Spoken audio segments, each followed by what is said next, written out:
What's up, everybody? Happy Wednesday. I'm Jeremy Birmingham. This is the podcast. I'll be joined momentarily by my co-host, Andrew Ellis. We are going to break down the latest in Ohio State recruiting news, spending a little bit of time talking about Tyler Bowen and the efforts that he's putting in as the new offensive line coach for Ohio State, some discussion about Chris Henry Jr. and the nonstop drama that now circles his recruitment, as well as some thoughts and concerns about recruiting inside the state of Ohio, something that's not nearly as easy as it used to be. Let's get to it. Andrew, hello. How are you? I'm lovely. How are you? Great. How's your February been? I think February is the worst month of the year, but overall, it's getting warmer, so I'm not going to complain too much, I guess.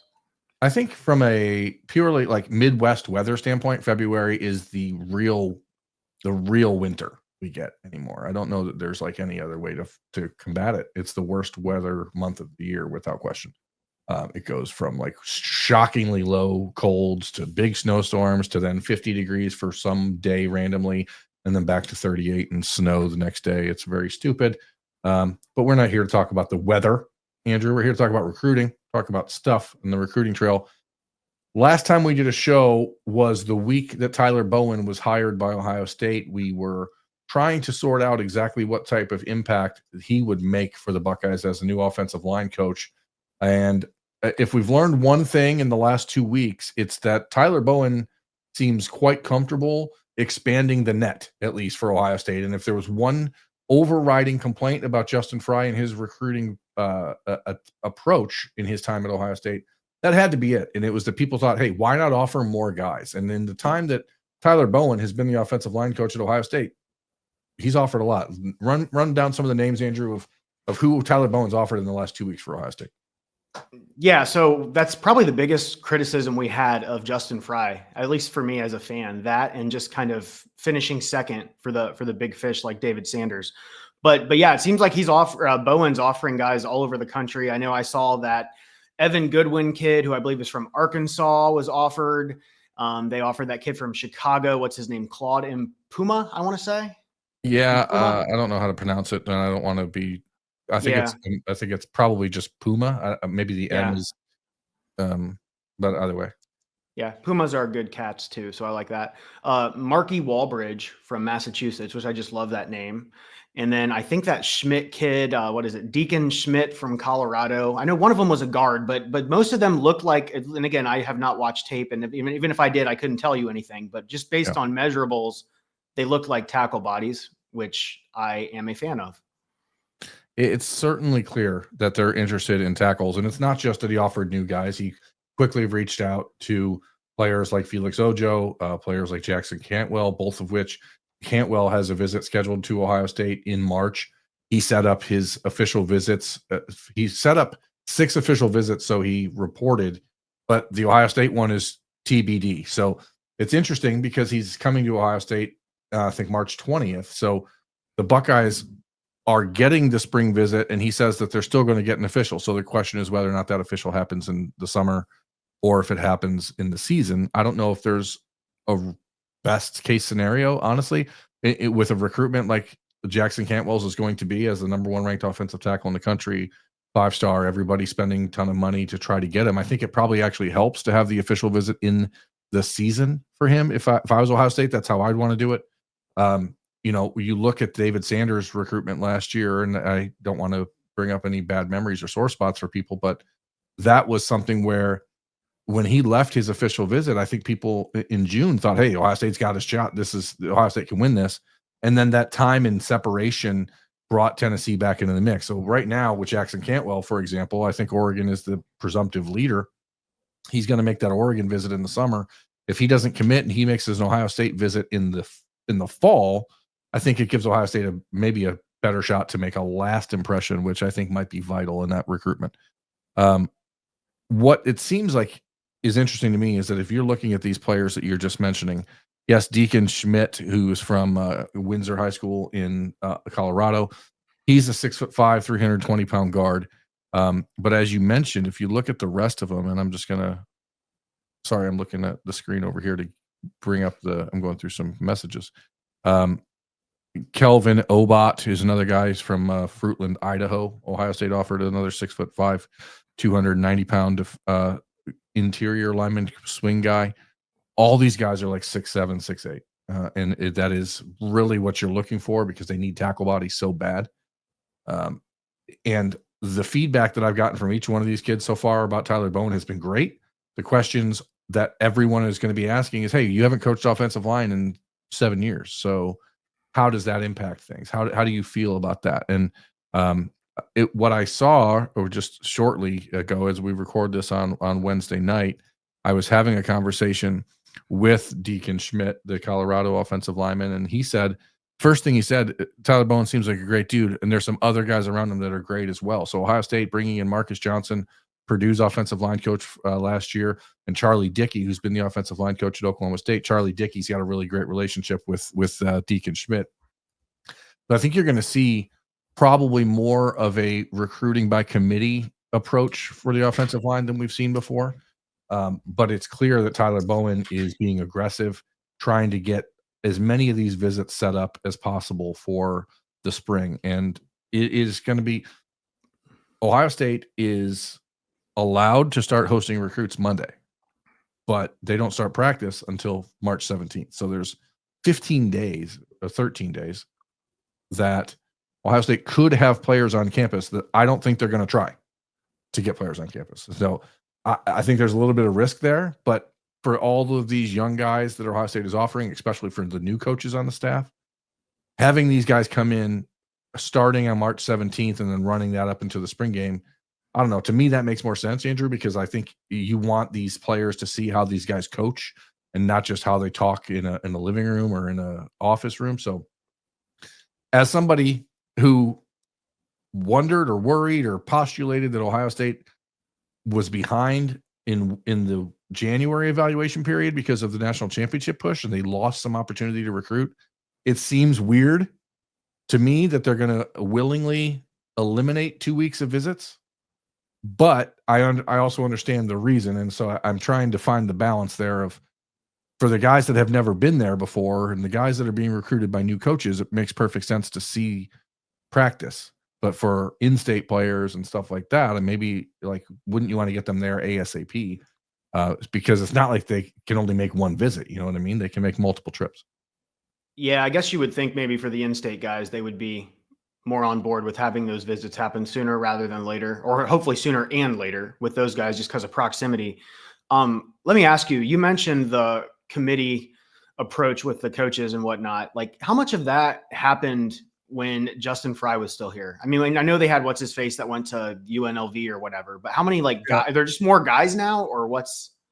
I don't think it's more. I think the interesting thing, especially last year, is that Mike Soleni did a lot of the recruiting legwork for Ohio State as far as the offensive line. So the early conversations, the opening the door conversations, when it got to a point where they'd offered someone and it was serious, then it was really turned over to Justin Fry. Last year with Tim Drevno, with Chip Kelly being involved in the offensive line play and the schematics and the way that they approached the practice week, those guys still were not really involved in recruiting players. Now, they talked to people on campus, of course, but they weren't really active recruiters. And with Charlie Dickey and Marcus Johnson, I think that will be a very different story. Yes, those guys are going to be involved when it comes to the X's and O's and the ins and outs of playing offensive line. But I think that you will see them be more involved on a personal recruiting basis, because now you're allowed to have as many coaches as you want, really. And so why not? Now, that said, I think you're going to see them be more involved with the guys that they were involved with. And I don't think that you're going to see those guys be the primary recruiters or the primary point of contact / conversation for the in-state guys that Ohio State have already offered, for example, or for Jackson Cantwell, Felix Ojo, et cetera, because that's Tyler Bowen's position and he's going to have to be responsible for that. So when you talk about all these new offers, the question is going to be, why do you need to have these many offers when you already have Sam Greer in the state, Max Riley in the state, Adam Guthrie in the state? Why do you need to offer all these other guys? Are you worried you're going to lose these other guys? And I think that that's a fair question, because a year and a half, 2 years worth of relationships, especially when it comes to Max Riley and Sam Greer, is out the window when Justin Fry left. So now you have this unfortunate, like, 2-lane road that Tyler Bowen has to go down, which is A, fix and mend and build a relationship with guys that Ohio State's already offered and wants, especially in the state, knowing that those guys had no idea who you are, and then also recruit others, backup plans, if you want to call them that, plan Bs, if you want to call them that, and let them know, hey, I'm a new coach here, but you were one of my guys that I was really interested in when I was at Virginia Tech, and so I want to recruit you. So it's kind of an interesting dichotomy for him because, Ohio State needs to land Max Riley. They need to get Sam Greer. Like, you can't come in and be like, well, I didn't have a relationship with those guys, so I'm just going to recruit all my own guys. Like, you're recruiting for Ohio State. Ohio State wants those players. So, like, it is an interesting time. And I know you, as the resident worrier in chief, like, you've seen the crystal balls for Max Riley and Adam Guthrie to Clemson in the last few weeks. You've seen constant conversation about Missouri and other schools for Sam Greer. Like, I think the most important thing with those guys, and you can correct me if you don't think that I should feel this way, or if you don't, is that as long as they get to campus again before they make a decision, then at least it's a level playing field for Ohio State. And at that point, Max Riley is intending to be there, I think, on March 17th. That's the first practice that Ohio State will have. He's going to be there right then. I think that just the willingness to say, hey, I'm going to continue to push myself back here because I want to give Ohio State the fair chance, I think, is the most important thing. And as long as that happens, then I personally still don't have, like, any elevated reason for worrying about those players. Now, I'm not going to say that's the case for Adam Guthrie. I don't know that Ohio State and him have ever had a really great connection. I know that was starting to get better with Justin Fry towards the end of 2024 and into the playoff run.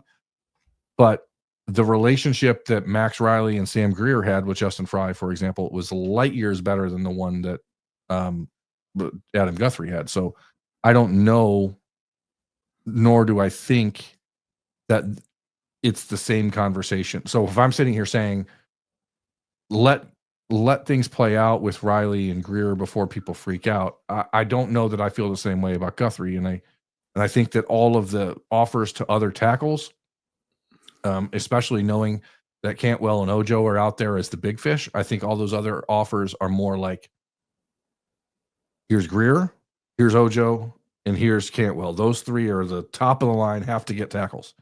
Every one of these other tackles that are being offered are like big tackle bodies, long-term development. Let's make sure we have backup plans. And that, again, is the backup plan conversation that we had multiple times about Justin Fry in the last year. Like, where's your backup plan?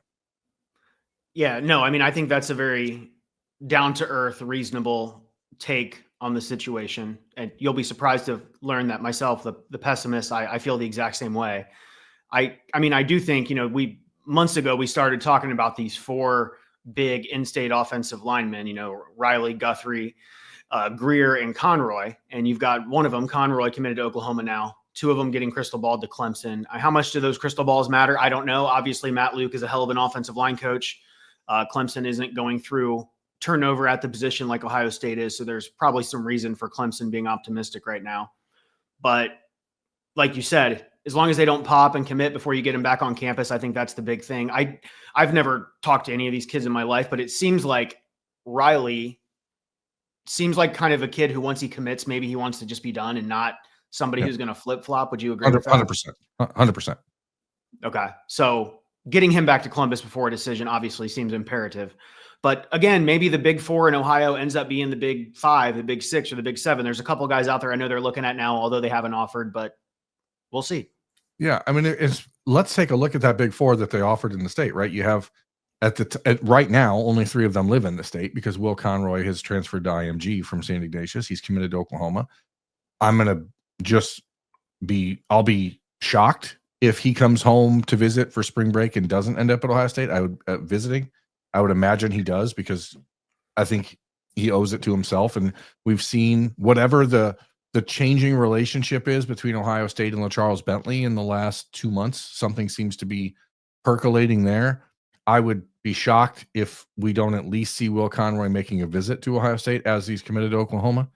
Now, what does that mean long term? I don't know, but again, and then none of these guys had a relationship with Tyler Bowen before he got to Ohio State. So where there are players like Riley, like Greer, who I think are on an elevated plane for Ohio State's recruiting staff. Those are guys who are being handed to Tyler Bowen and saying, make this work. And then there's another segment of players who are Ohio State's upper echelon, the decision makers, are saying, hey, you're the offensive line coach. You go bring in the guys you trust and that you want to bring in. And so I think you're going to see probably a divide between what is you need to recruit these players and you can recruit the players you want. Tyler Bowen and Virginia Tech were recruiting Will Conroy, but Tyler Bowen was not the offensive line coach, so he wasn't the guy recruiting him that much. So it is going to be fascinating to watch as that unfolds. But for the in-state guys, like Riley and Greer, again, to me, are like different level than Guthrie and Deron Parks, who I still consider in-state, but I don't know if he's really had any conversation yet with Bowen. I have not spoken to Deron. And then there's the big out-of-state fish, the Champ Smith, the Darius Gray, the Felix Ojo, the Jackson Cantwell. Like there's a lot of guys that are going to be coming through campus in the next month and a half. And so it's going to be interesting to be able to then delineate between Tyler Bowen's guys and Ohio State's guys. And I think the intersection there is Greer, Riley, Cantwell, and Ojo and Champ Smith. I think everyone else is like, it's going to be up to Tyler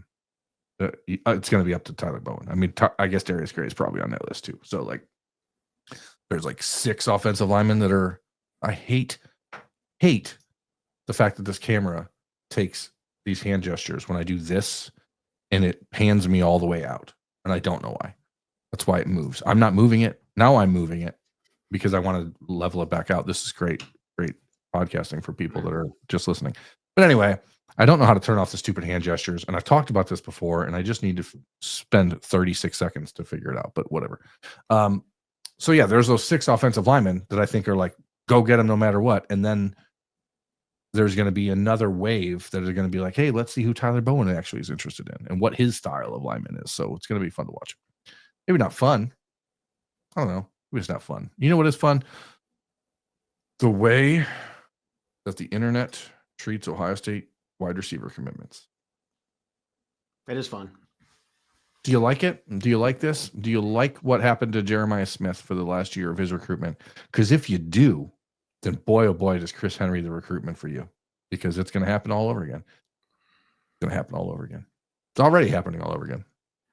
What's your feeling on Chris Henry right now as he's committed to Ohio State and has been for 17 months already? 17 months he's been committed to Ohio State, and yet Oregon and USC are all we ever hear about. Why?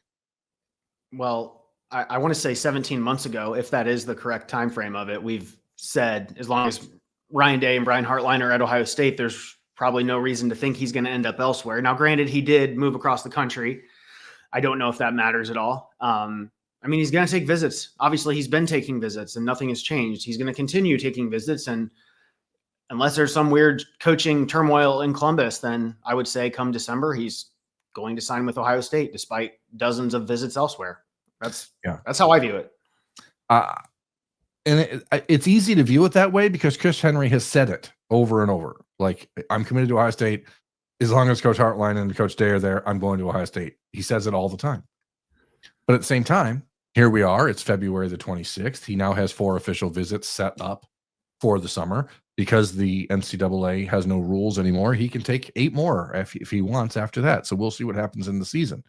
But as you can see on the screen, if you're watching, if you're not, it's Miami on May 30th, USC on June 6th, Oregon on June 13th, Ohio State on June 20th.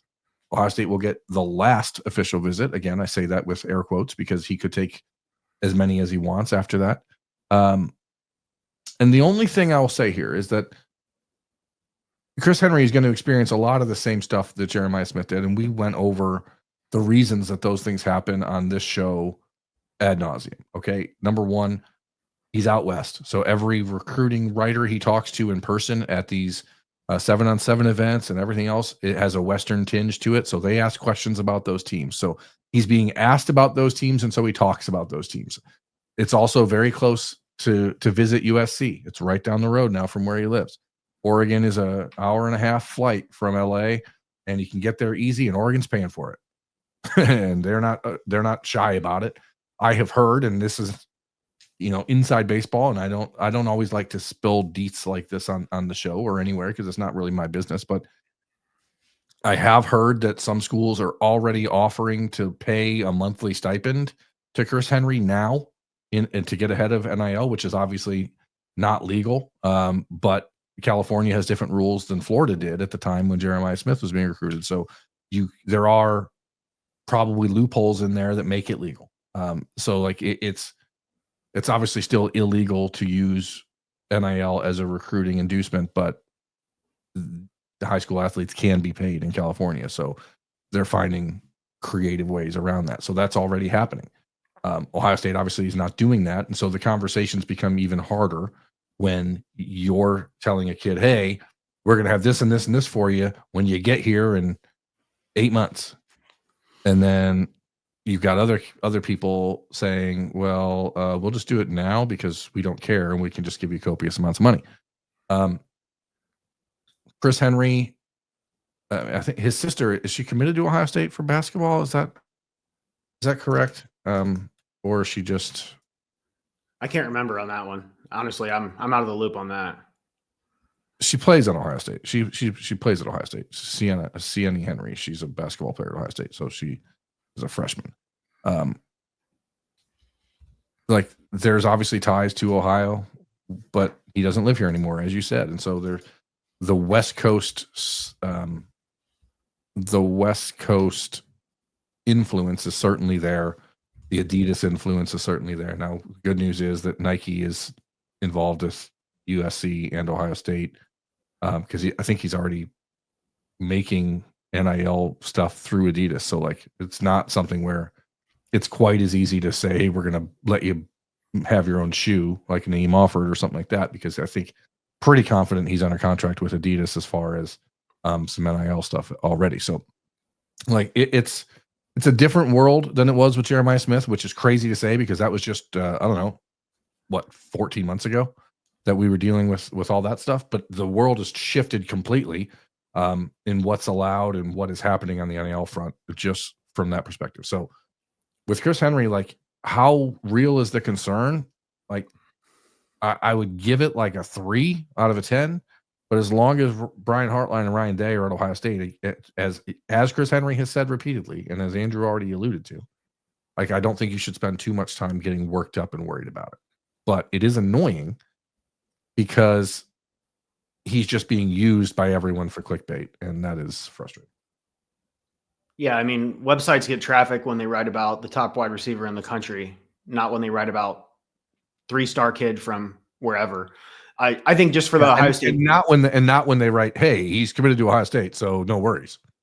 Yeah, that too. I think just the Ohio State fan should just trust in that Brian Hartline knows what the heck he's doing. How often does he lose these situations? What, Jeremiah McClellan to Oregon, which not even the same. Yeah, exactly. Do you think that there are teams that will just flat out tell him, hey, whatever the bottom line is that Ohio State ends up offering you from an NIL perspective, add another XXX amount to that and you'll get that here? Absolutely. Do you think that's – I figured it was. And most of those teams are on the list that's on the screen. So, it's not a coincidence that those teams are – now, again, Miami, because they are an Adidas school, I think that that's something to pay attention to. Now, I wouldn't say it normally because Miami is kind of a dumpster fire. But that there's so many wheels turning, so many machinations that are worth paying attention to. So Chris Henry, as we said, he moved out of Ohio into California. He went from Ohio to North Carolina to California. And I'm going to preface this next segment talking about Ohio in-state recruiting and saying, like, oh, there's no such thing as a sure thing anymore. But Chris Henry Jr. was as sure a thing as there was, and he committed 17 months ago when he was a standout at Withrow High School in Cincinnati, because he's like, hey, I love Ohio State. I want to play for Brian Hartline. Why would I waste my time doing anything else? And it's refreshing in a way. It's unfortunate that we've seen 17 months of drama since, but man, when you look around the state of Ohio right now, Andrew, and I'm just going to, as we talk about this, I'm going to pull up the On3 composite rankings, because I think that they're the best composite rankings in the recruiting industry. And if we go to player rankings inside of the state of Ohio for the year of 2026 recruiting class, I want to just go down this list. That right now, Ohio State has two of the top 20 players in the state committed. Okay, so that's Jaden Ricketts and that is Jacob Weatherspoon. And if we run down the rest of this list, and there's going to be names that you're going to be like, I thought this guy was a sure thing for Ohio State. And there's a lot of concern right now developing in Buckeye Nation about players like number 1, Albert Hill. Number 2, Victor Singleton, committed to Illinois. Number 3, Sincere Johnson, linebacker. Number 4, Sam Greer. Number 5, Sean Alston, the running back, committed to USC. Number 7, Max Riley. Number 8, Favor Akey, the running back from Delaware Hayes High School. Ohio State's not offered. Number 9, Adam Guthrie. Number 10, Cam Thomas, linebacker, committed to Illinois.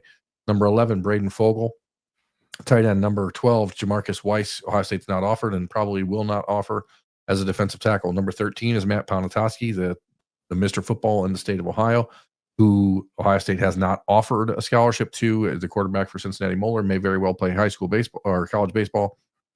Number 14, Peyton Cook, Ohio State's not offered. Number 15 is Storm Miller. Number 16 is Ben Cogden, who Ohio State has not offered. Number 17 is Henry Ollinger, a running back from Grandview Heights, who Ohio State has not offered. Number 18 is Jaden Ricketts. Number 19 is Kobe Clapper, the linebacker safety at St. Xavier High School, who the Buckeyes offered a year ago but has not visited since and seems to have no interest in doing so. And number 20 is CJ Santa, the linebacker at Olentangy. Number 21 is Caden Gebhart, the safety at Olentangy. And how many of those feel like sure things at this point? Probably the ones you have committed. That's the honest answer right now, unless I'm just completely overlooking. So, I guess I would say Sincere Johnson too, although there seems to be some concern about, I guess right now we've talked about the offensive lineman. There's reason for concern there given the coaching change. But right now, the two biggest worries for the fan base seems to be Albert Hill and Sincere Johnson, just because of some recent updates that have come about. And again, I don't know if it's because Oregon writers are interviewing Albert Hill and asking him about Oregon and NIL and the West Coast, or if it's just genuinely, it's like a Trey McNutt situation and he wants to get the heck out of Ohio. I don't know. And then I don't think that see, that's where it gets so confusing, because I don't think if you were to go back in time and ask Albert Hill this question 4 months ago, there's no part of him that would say, I want to leave Ohio. But now he is part of the 7-on-7, the Houston Fast team, which is where Trey McNutt did his 7-on-7 stuff with. There's some trainers that are having conversations with him that are similar. From what I've heard, that there's actually been conversation between the McNutt family and Albert Hill's family, and trying to convince them, hey, you don't need to stay in Ohio. You don't need to stay in Ohio. And so now you're seeing Alabama, Oregon, USC, Michigan, all these schools that we know are spending a lot of money are turning around and saying to Ohio State top targets in the state of Ohio, like Albert Hill, they don't want to pay you like we do. They don't. We like you more than they do because we're willing to give you more money. And Ohio State is saying, you're an Ohio kid who grew up dreaming of playing for the Buckeyes. The Buckeyes just won a national championship. You're going to come in into a wide open cornerback room next year. Why aren't some things more important than money? And I think the question is fair, but I also think the answer right now in the year 2025 is that for most kids, and that even includes the kids in the state of Ohio, no, things are not more important than money, because this may be the only shot you have to make this sort of generational, and I'm not going to say generational, but to set your family up for the rest of your life potentially. And now you're seeing schools, because there are no rules, really hammer that point home. And they're doing it in the state of Ohio more than I think I would have ever anticipated them doing it in the state of Ohio. Yeah, no, that all makes sense. And I have no idea, and really there's no way to answer this, if some of those recruits are talking to the other schools about like, hey, how much can you offer? And then they get back to the Ohio State side and they're like, hey, this is what I'm getting offered over there. Can you match that or come close to matching that? I have no idea how any of that works. I'm not going to pretend to, but I don't know. It's just the thing is, most of the time it's strange because Ohio State, at least in the past, their approach has been to say, don't worry about this right now. Like, we're recruiting you. We're trying to get to know you and your family as people. We're trying to make sure you're the right fit. We're trying to make sure that we can develop you the way you want. Worry about NIL when it's time for your official visit, when you sit down and you're ready to make your college choice. Then we'll figure this out for you.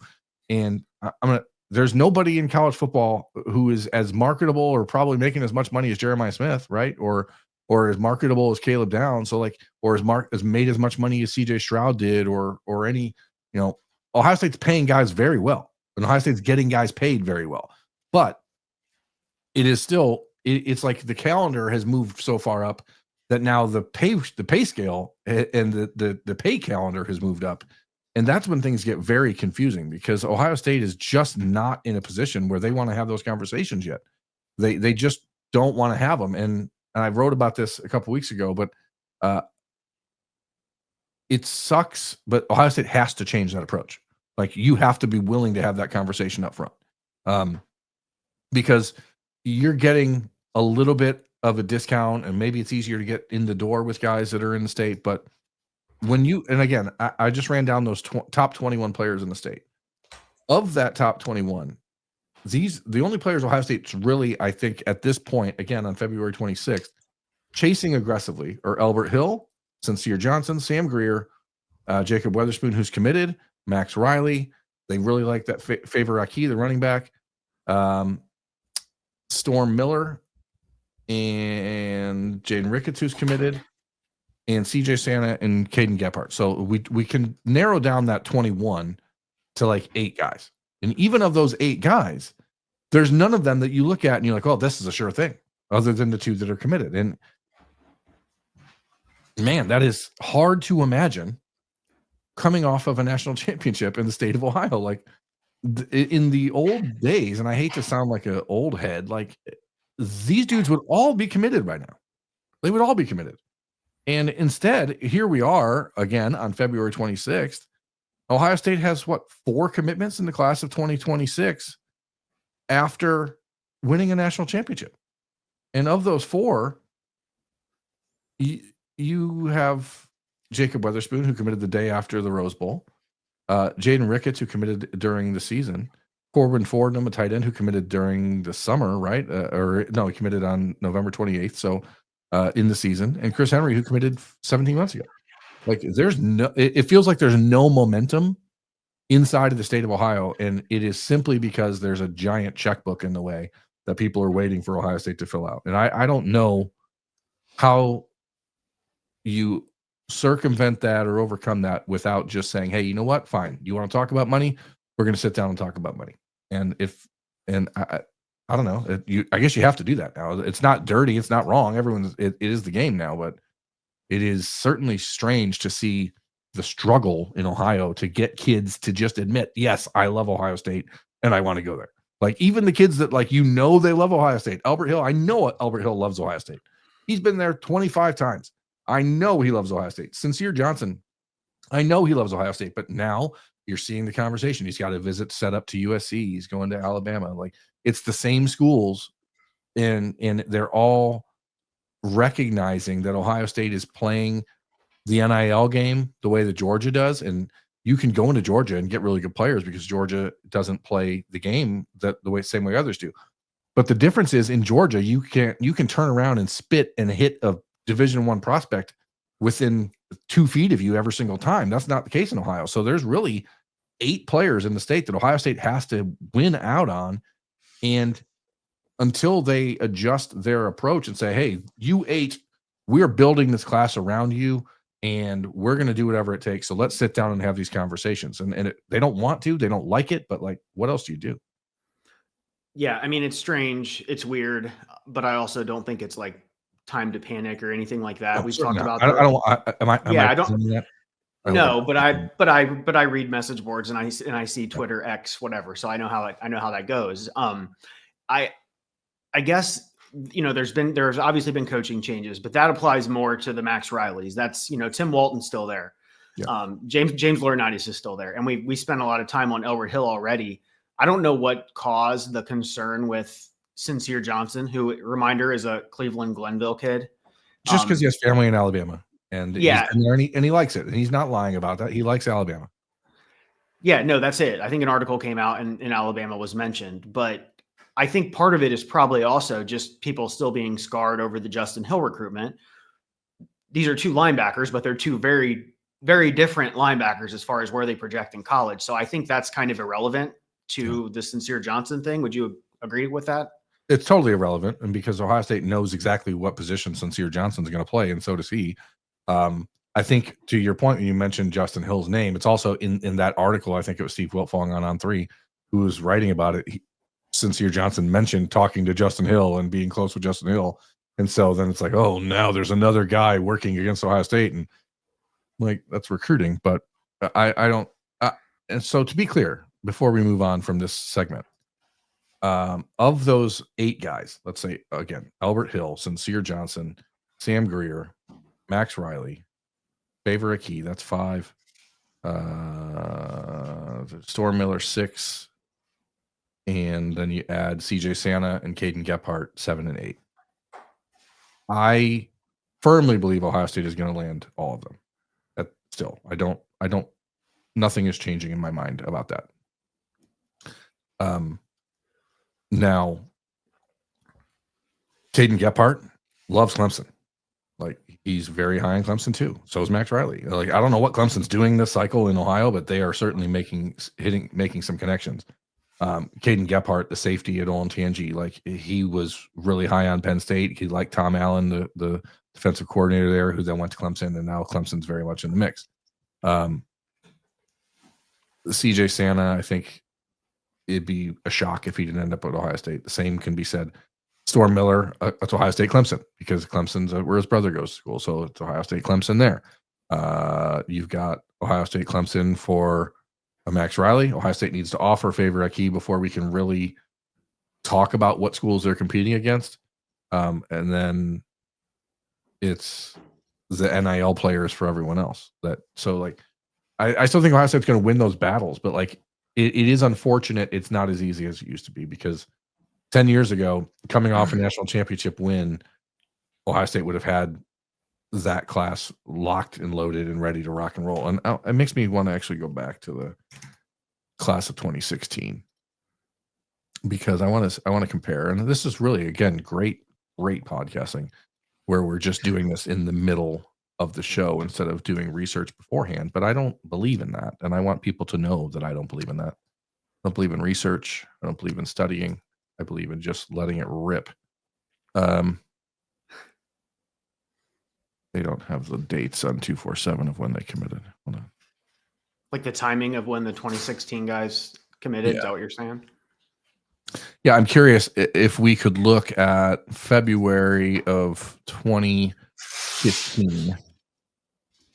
How many of those dudes in that class? It's also hard to track, because you can look at the names of, you wouldn't see guys that had been committed at that time and ended up leaving the class. You know what I mean? But well, no, I mean, we're doing this on the fly here. We're learning, right? No, that's what we do. In the class of 2016, Ohio State, at this point, February 26th, had 1, 2, 3, 4, 5 players committed in the class of 2016. And after coming off a national championship. And that was Drew Chrisman in the state of Ohio, Tyler Gerald from Portsmouth, who was at Bradenton IMG, Kier Hawkins from Ohio, Jonathan Cooper from Ohio, and Jake Hausman from Ohio. So, wow. Tyler Gerald.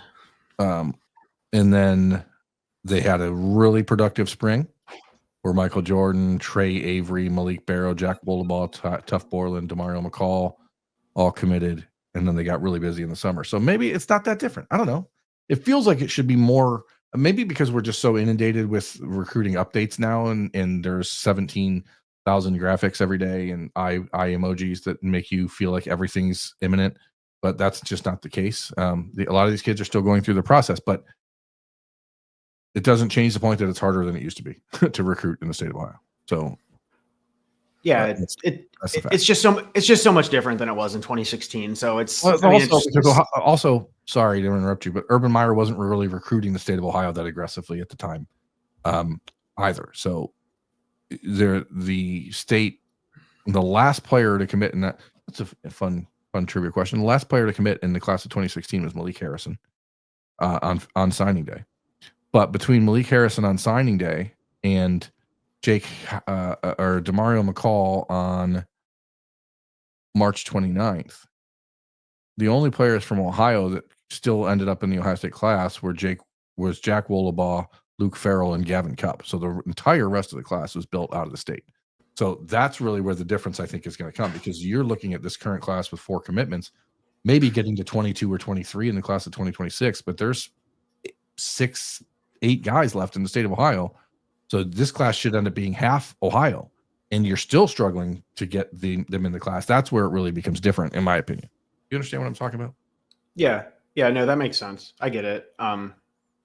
Yeah, it's just crazy how much has changed since then. And social media, like, we need to outlaw the eyeball emoji on all platforms. If I could like snap my fingers and make one thing happen, that'd be towards the top of the list.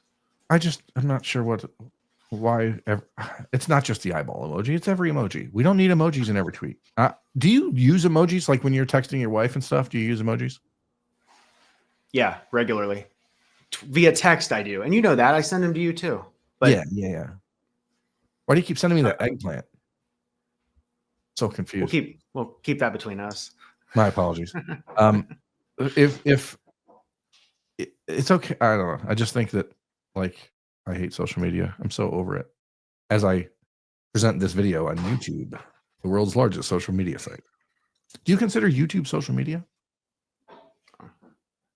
It probably is, but I've never actually thought of it. It's certainly classified. Well, it is, but I've never actually thought of it that way until just now when you mentioned it. So, yeah, it's the world's largest social media site, so they say.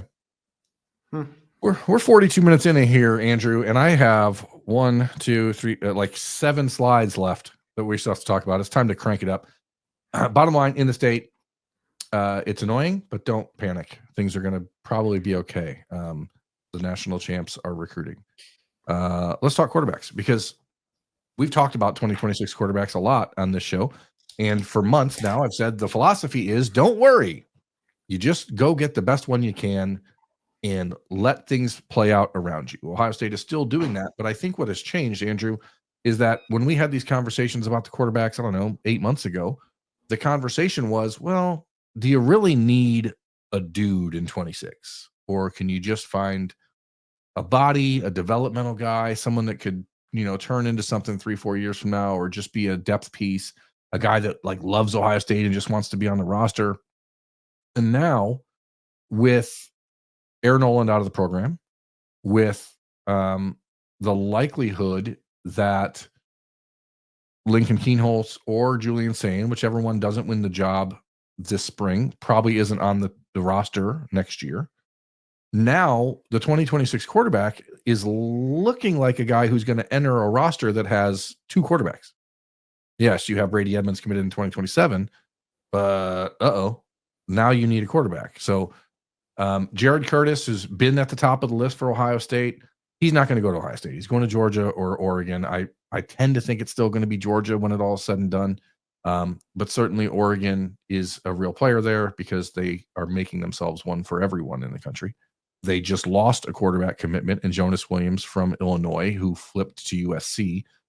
There's at least a part of me that thinks Oregon didn't care if that happened because they were all in with Jared Curtis. And so it's probably a part of what caused the decision, or what caused Jonas Williams to make the decision to look around. And so now you look at the state of quarterback recruiting for Ohio State in this cycle. And while nothing has changed in the approach, like the urgency of finding a guy that's a potential player, I think has gone up. And I don't know, man. If you look at the list, the top of it is all pretty much taken. It's obviously Jared Curtis, who I just mentioned, Dia Bell, who's still committed to Texas. Jonas Williams, who's now committed to USC. Those three are what I would consider the guys Ohio State has the best relationship with and have recruited the longest. And so once you get beyond that trio, there's like here's a major question about this guy, or here's a major problem with this recruitment, or well, I don't know if that guy's even going to be in this class because of religious mission. So you go down the list here. Ohio State has offered, I think, 12 guys at the position in the class of 2026. But of the group that they've offered, it is Jared Curtis, who will be committed to Oregon or Georgia. Faison Brandon, who's committed to Tennessee. Dia Bell, committed to Texas. Jonas Williams, committed to USC. Brady Smigel, who had been committed to Florida State. Jaden O'Neal, who's committed to Oklahoma. Noah Grubbs, committed to Notre Dame. Will Griffin, committed to Florida. Troy Hune, committed to Penn State. Brody McWhorter, who was a former West Virginia commit, who has reopened things but has not been in contact with Ohio State recently. And Brady Palmer from California, who has not been committed anywhere, but Ohio State has not been in touch with and does not have really any interest from the Buckeyes at this point. And then you look at the guys they haven't offered. Bo Bentley is a guy they did offer. He's not on that list of offers for some reason that I'm looking at. Bo Bentley from Texas, who is visiting Ohio State in March, from Salina, Texas. He's someone I really like. And I wouldn't be surprised if he quickly elevates up this board. It's Ohio State, Oklahoma, a couple other schools in there. Ryder Lyons, a 5-star from Folsom, California. He's going to take a religious mission. He's a member of the Latter-day Saints. Or what's that group? Is that it? LDS. Yeah. Yeah, LDS. So he's going to take a mission. So he's basically now a 2027 recruit. So you already have Brady Edmonds committed, and so not really any real opportunity there to take two. One that I think is worth just watching a little bit is Keyshawn Henderson. He's a 5-star committed to Houston. Ohio State is interested there and trying to get involved, but so is everyone else, and he's been committed to Houston for over a year and hasn't budged. Where's he from? From Houston. Oh. Which, makes it a little bit harder because we live in a world now where Houston can say, hey, you know what? You're the future of our program, and we're in the city of Houston, and we're going to pay you a crap ton of money to just come to Houston. And so it's hard to see a kid turning that down. Again, Matt Ponatoski, who I mentioned, Ohio State probably thinks he's going to play baseball.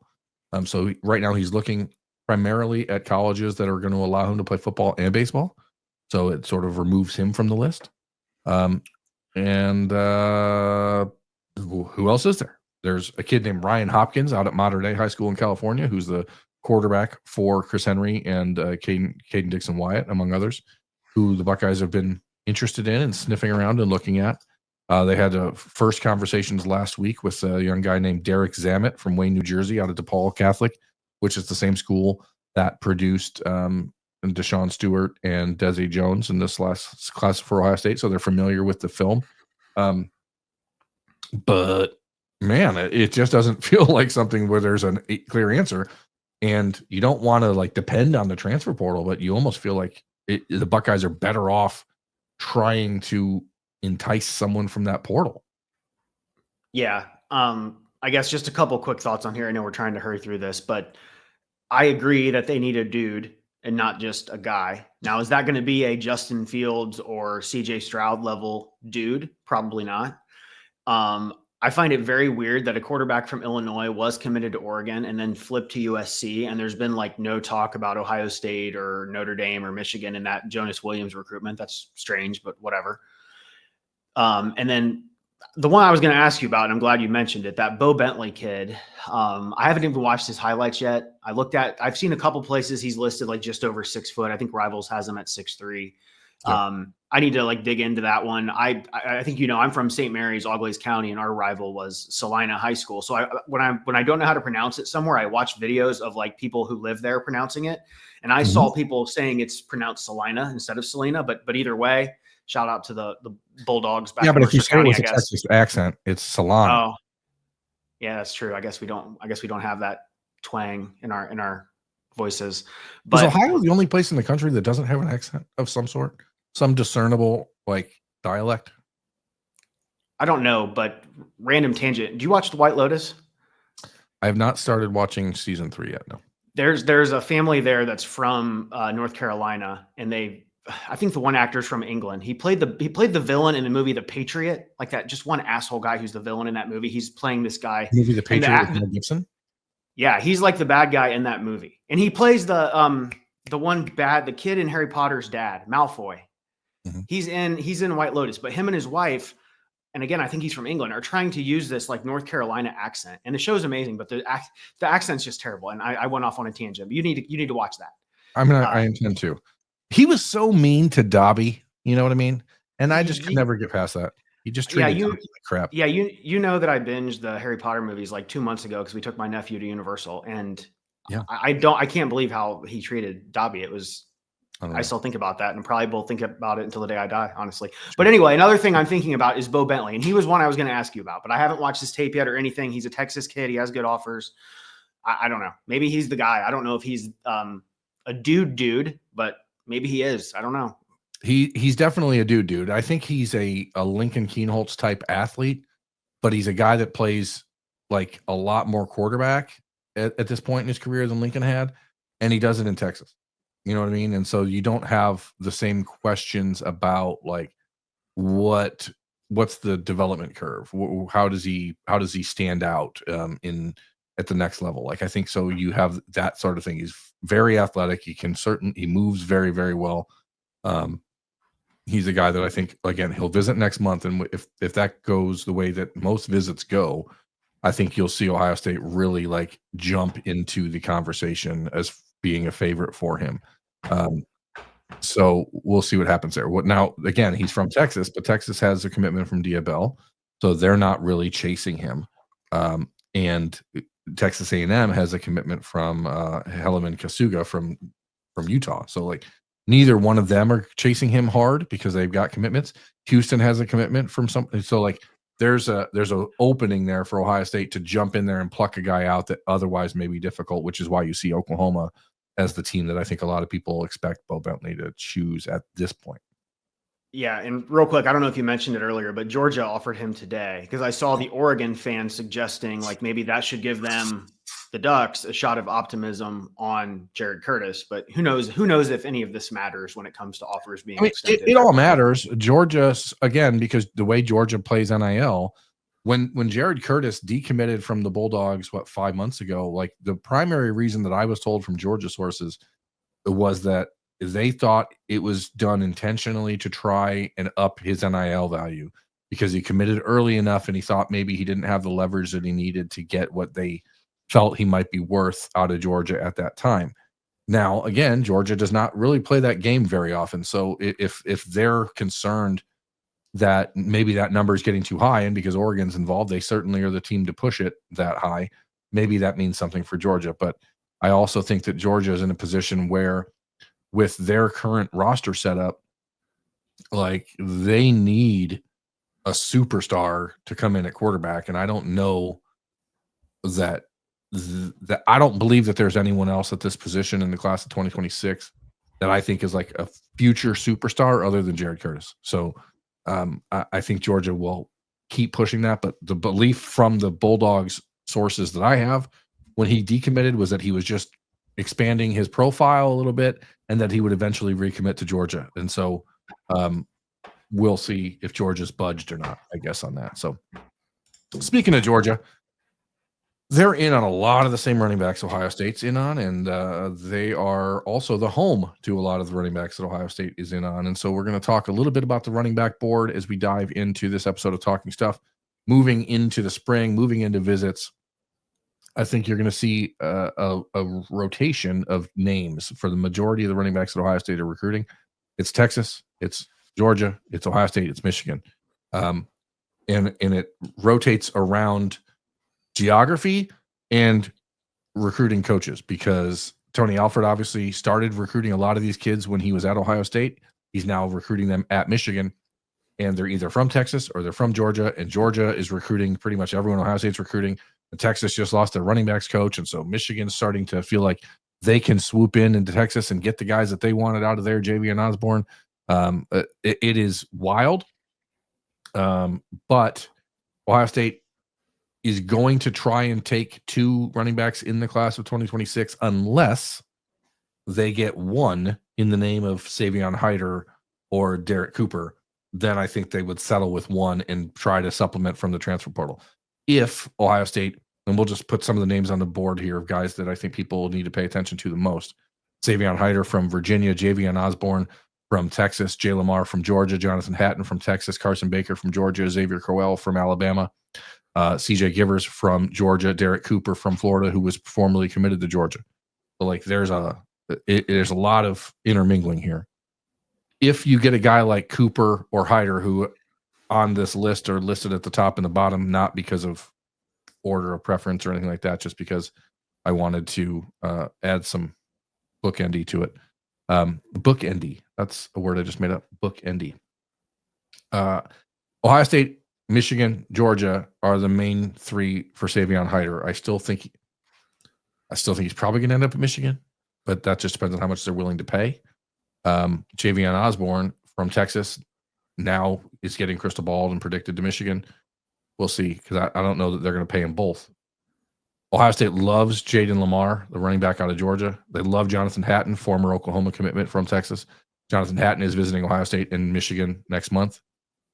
Carson Baker in Georgia, they love. Xavier Crowell, who's from Alabama, he reclassified from the class of 27 to the class of 26 like a month ago. I don't think that he's very likely to end up at Ohio State. I want to be very clear. I think he's going to end up at Alabama or Auburn.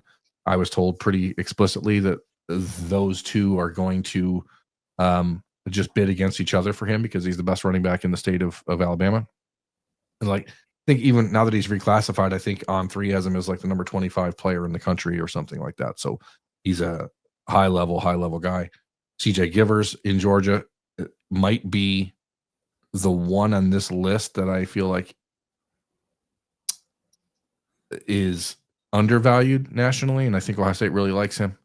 But the conversation, like there's not that many names out there for the running back position. It's not a great class nationally, but these guys that you're looking at are all like tied to the same schools, and so it's just going to be about dominoes and how they fall. Not included on this list is Favor Aki because Ohio State is not offered. But he's also not really looking at Georgia or Michigan or Texas. So, which is why I didn't put the list.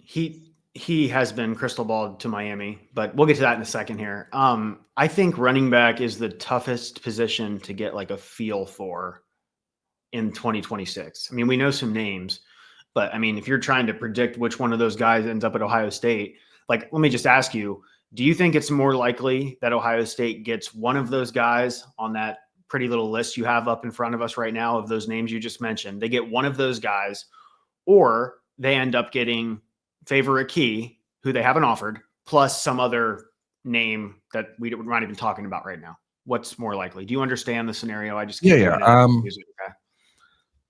I think it's, because I can't ever just give you a straight answer. I think it's more likely that they get one of the guys on this list in Favor Aki. Okay, I would be happy with that. I think any Ohio State fan I would say of this list, like if I'm just going in order of realistic chances as of today, right? Again, February 26th. I think if you could get either Derek Cooper or Jonathan Hatton or Jay Lamar in Favor Aki, that would be an absolute grand slam running back class. Absolute grand slam. More likely, Carson Baker in Favor Aki or CJ Givers in Favor Aki is how it goes, probably. But I say that again because I think Cooper and Hatton specifically, and Jaden Lamar right on the edge of being in this conversation, are so good and so highly valued in Ohio State's eyes that if they get any one of those, they won't go after someone else because they don't like Cooper. He's interesting because he plays some wide receiver. He does other stuff. He's obviously at Chaminade Madonna High School in Florida, the same high school that produced Jeremiah Smith. So like you've got some ins there. I just don't know that. Like Hyder has said he's visiting Ohio State for an official visit, but it seems like it's Georgia or Michigan, and I think that those two are going to go back and forth battling for him. And Repeat what you just said. Which of the names on there did you say would be the only guy in the class if they could get one of them? I think they would settle on one if it was Derek Cooper, Jonathan Hatton, Jay Lamar, or Savion Hyder. Okay, I didn't know if you mentioned Hyder in that group, and I assumed he didn't was one say of him them. because I don't think that I just don't buy the interest in Ohio State. And I know he keeps mentioning them as one of his three, and I know it's Georgia and Michigan. I just don't buy it yet. I mean, he's been there a couple times, and I know he's really enjoyed his visit when he was there in November, but it just seems like Ohio State was very reluctant to pay big at this position in the transfer portal. And I don't think that philosophy is going to be noticeably different in the high school recruiting. I don't think you're all of a sudden going to say, oh, you know what? We need to pay huge for these guys. So maybe there's a couple of them that are worth that, but it's also running back is a position where you can find really good players around the country without having to kill yourself and go crazy for the NIL stuff. So yeah, we don't want to. I'm good. We're not going, go ahead. I was just going to say I'm totally good with that approach, especially in a class that's kind of a down year at the position. So yeah, and we're not going to go position by position here and talk about every single group. And we'll plenty of time to do that through the spring. But I just wanted to mention like that interesting dynamic between Tony Alford, Carlos Loughlin, Georgia, Texas, especially now that Texas just lost to Shard Choice, their running backs coach. Like, and Texas was immediately like Carlos Loughlin's name was immediately on the short list for Texas and all this weird stuff. So, final thing before we break into whatever 4-minute offense Andrew has, I think it's important to talk about Braylon Womack, who I have him as the cover graphic of this episode of Talking Stuff on the podcast because I truly believe that now there's always an argument that offensive tackle is the most important position in the class or quarterback, and you have 5-star commitment in Chris Henry.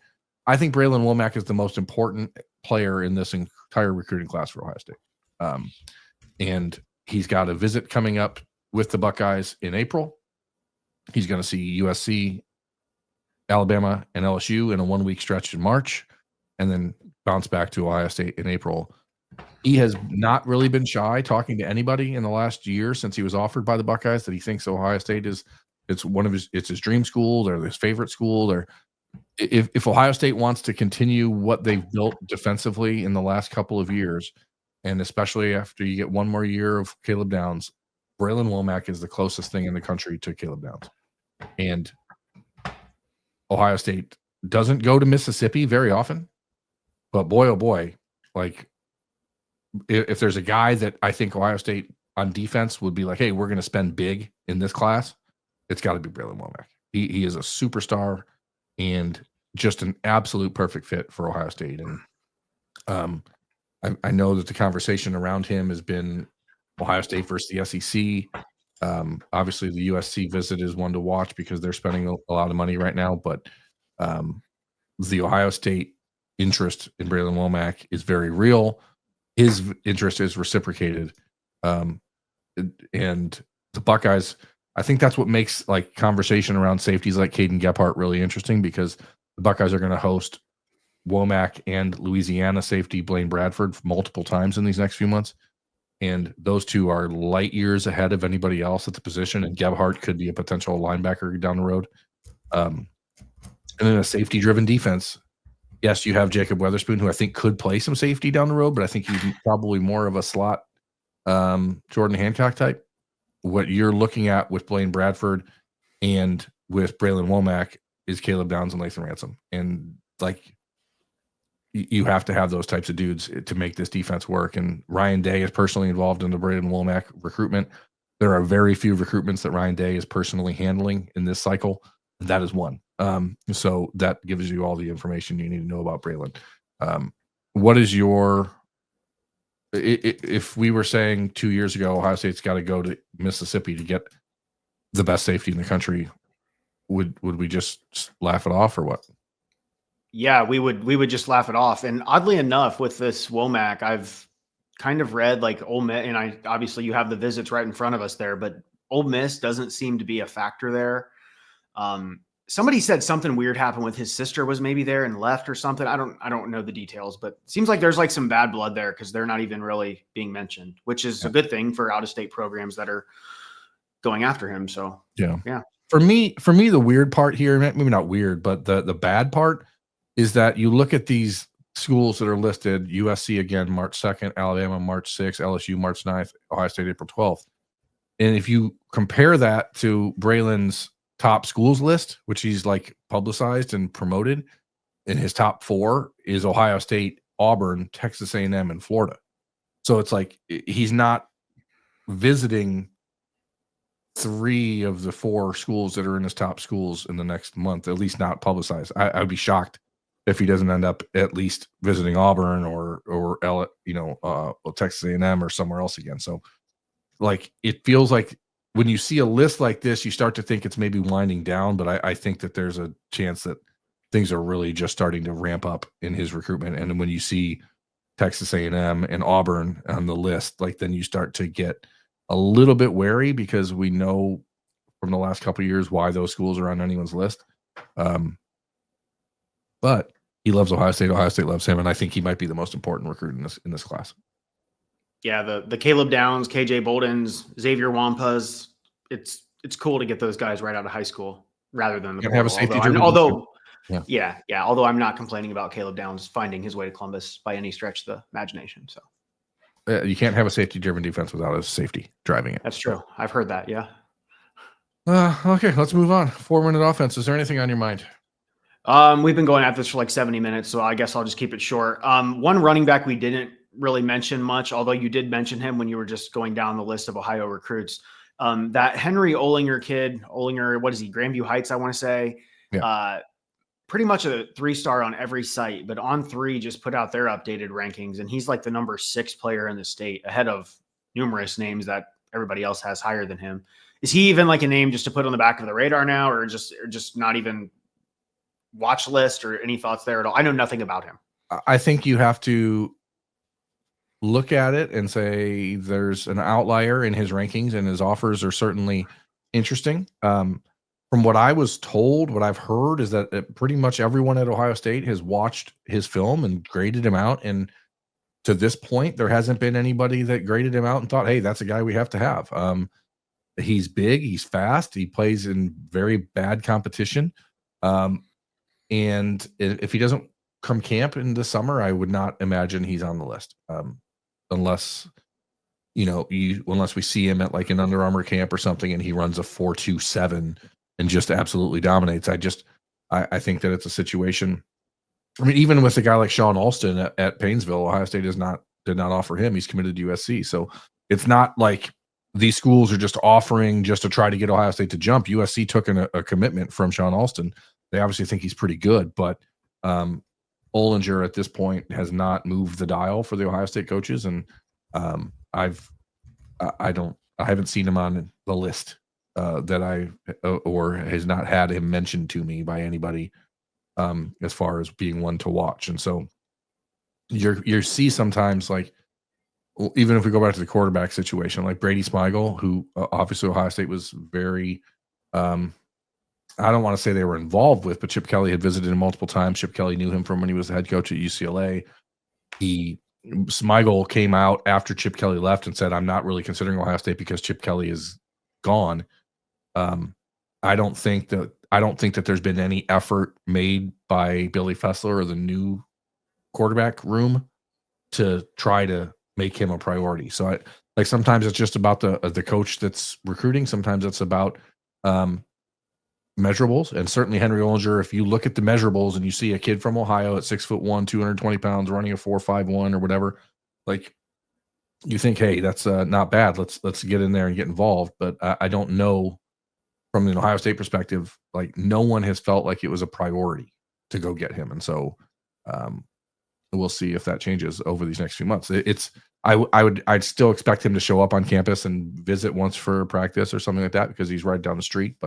And maybe, I was told that there will be people in the building rewatching film on him this week just to see if maybe there's something they missed. But he's a kid right down the street, and they've been watching him for 2 years. And Tony Alford didn't offer him, and neither did Carlos Lockwood. So I don't know that there's anything really there other than not everyone fits the bill. Not everyone fits the bill. That's true. I guess I think you answered this earlier, but somebody wanted to ask if you still had Sincere Johnson and Elbert Hill both in, which I believe you did, right? Yeah, I said I think all 8 of those players in the state of Ohio that we listed as not sure things, I still believe will end up at Ohio State. If I had to pick one of them that I feel better about, it'd be Sincere Johnson, just because of the Glenville ties. But the relationship with Tim Walton and Elbert Hill is long term. It's been great, and I know that there's concern and consternation around the NIL stuff and what's happening with the Fast Houston and the 7-on-7 teams and the McNutt family and all that stuff. But I still think ultimately the relationship between Ohio State and Elbert Hill will win.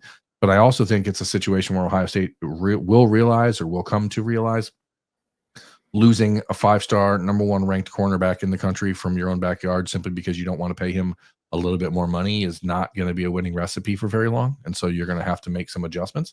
And that being the case, I want to remind everyone to donate to the foundation or the 1870 Society, because you can make a difference. Now, it's maybe $50 isn't going to seal the deal, but if everyone watching this donated $50, think about how good that would be. That would help. Just help. And I know it sucks. It sucks that we have to be tasked with that sort of thing. But if you love Ohio State, and Homer Berm loves Ohio State, then you got to go out and help. So that's it. He's Andrew Ellis. I'm Jeremy Birmingham. This has been Talking Stuff on the podcast. I hope everyone, when you finish watching this, immediately turns on the Ohio State basketball team as they get ready to play USC this evening in California. It's a big game for the Buckeyes, who desperately, desperately need a win. And they need all of the good vibes you can provide them. Andrew, why are you laughing? I saw that they were a 1.5 point favorite, and I'm not a basketball. I know I'm a novice when it comes to basketball. I was just shocked to see they were favored. But again, maybe USC is terrible. I don't know. Well, maybe USC is terrible, but no way are they as bad as Ohio State has been in the last week. So that is a interesting number. But Vegas always knows, is what I've come to learn. So anyway, turn on the Buckeye basketball team tonight. They start at 10:30 Eastern Standard Time. So watch that game and cheer on your Bucks. In the meantime, watch this video. See you later. Bye.